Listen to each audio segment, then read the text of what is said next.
चलिए आगे बढ़ेंगे, बात करेंगे झारखंड की।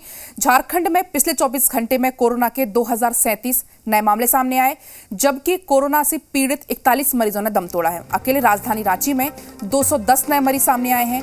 पूरे सूबे में कुल 3,29,072 पॉजिटिव केस सामने आए हैं, जबकि अब तक 3,01,705 मरीज ठीक हो चुके हैं। पूरे सूबे में अब तक कोरोना से 4,801 लोगों की मौत हो चुकी है। तो आपको बता दें, झारखंड में कोरोना का कहर जारी है। अब तक सूबे में 4,801 लोगों की अब तक मौत हो चुकी है। इसके साथ ही कोरोना के 2037 जो है सूबे में नए मामले सामने आए। झारखंड में लगातार देख सकते हैं कोरोना का कहर किस तरीके से जारी है। और इस खबर पर तमाम अपडेट के साथ हमारे साथ रांची से कामरान लाइव जुड़ गए हैं। कामरान, लगातार देख रहे हैं झारखंड में केसेस की संख्या में वृद्धि हो रही है, कभी ग्राफ गिरता हुआ दिख रहा है। तो आपसे जानना चाहूंगी क्या कुछ ताजा अपडेट है आंकड़ों को लेकर आपके पास?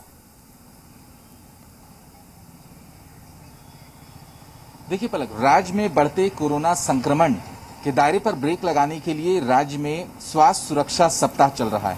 स्वास्थ्य सुरक्षा सप्ताह का यह तीसरा फेज है। तस्वीरों के माध्यम से हम दिखाने की कोशिश करेंगे कि राजधानी रांची के मेन रोड की ये तस्वीर है। हालांकि स्वास्थ्य सुरक्षा सप्ताह के तहत अभी लोगों को यहाँ पर आने जाने की छूट है। जो भी पास के जरिए अगर कहीं जरूरी काम है तो वो इधर उधर जा सकते हैं, लेकिन अमूमन जिस तरीके से सड़कों पर भीड़ नजर आती थी, आज हाल के दिनों में वो भीड़ कम होती नजर आ रही है। यानी लोग इस बात को लेकर जागरूक हो चुके हैं कि बगैर जरूरत वो घरों से बाहर नहीं निकलेंगे। हालांकि 2 बजे के बाद अमूमन ये नज़ारा मुख्य सड़कों का होता था, लेकिन अभी भी जो लोग हैं वो बगैर जरूरत घरों से बाहर नहीं निकल रहे हैं। लेकिन अगर जरूरत से निकल रहे हैं तो फिर उनके पास ई पास की व्यवस्था है, जिसकी चेकिंग के लिए लगातार यहाँ पर जो पुलिसकर्मी हैं वो तैनात रहते हैं। ये है स्वास्थ्य सुरक्षा सप्ताह का असर ही है, जिसकी वजह से जो आंकड़े हैं, मतलब कोरोना संक्रमित मरीजों के जो नंबर्स हैं उसमें काफी कमी आई है। शुरुआती दिनों में 1500 से 2000 तकरीबन हर रोज राजधानी रांची से ही संक्रमित मरीज पाए जा रहे थे, और आज का जो आंकड़ा यानी कल का जो आंकड़ा है वो 200 से के तकरीबन आ पहुंचा है। यानी आंकड़े कोरोना संक्रमित मरीजों के घट रहे हैं, लेकिन साफ तौर पर ये एक राहत का विषय है कि झारखंड में कोरोना संक्रमित मरीजों की जो संख्या है वो घट रही है। लेकिन चिंता का विषय एक साथ साथ ये निकलकर सामने आ रहा है कि ब्लैक फंगस के 27 केसेस पूरे झारखंड में नोट किए गए हैं। तो कहीं ना कहीं संक्रमण का जो दायरा है वो कम हुआ है, इससे राज्य ने राहत की सांस ली है।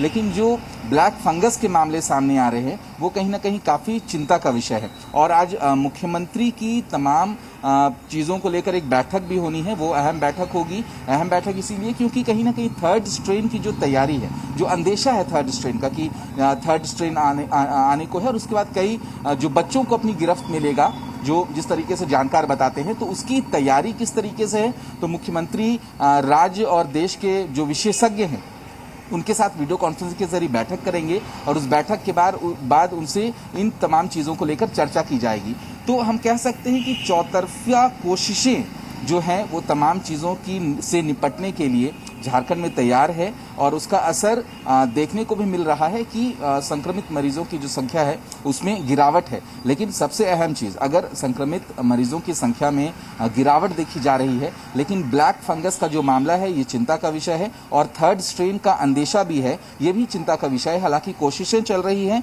कि अगर थर्ड स्ट्रेन आता है तो फिर उसे किस तरीके से निपटा जा सके। जी कामरान, बिल्कुल सरकार के सामने 2 चुनौतियां हैं, एक तो थर्ड स्ट्रेन और दूसरी बात की जाए